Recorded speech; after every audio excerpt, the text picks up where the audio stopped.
आपन कमाई आ योजना हमेशा तिजोरी में बंद रखा। बंद मुट्ठी लाग के खुल गईल त खाक के।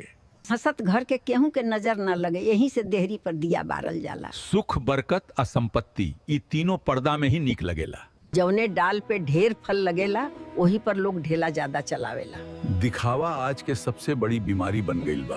बाकी असली रुतबा ओकर होला जेके बतावे के जरूरत ना पड़े। अपने तरक्की के ज्यादा शोर मत मचावा, कामयाबी खुद गवाही देला। खुशी या कमजोरी दोनों के संभाल के रखे के चाहिए। सब केहू शुभचिंतक ना होला। हाँ। जे पीठ थपथपावेला उ हरदम साथ देई ई जरूरी ना हो। समुंदर जितना गहिर होला उतना उ शांत रहेला। जीवन के असली गहराई शोर में ना शांति में बा।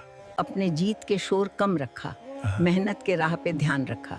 मतलब दुनिया के ताली से ज्यादा घर के सुकून जरूरी बा। पैसा के चमक ज्यादा दिखावल ठीक ना बा। लोग या तो अपेक्षा बांध लेला या मेहनत के किस्मत कह के छोट कर देला। तो असली समझदारी का है?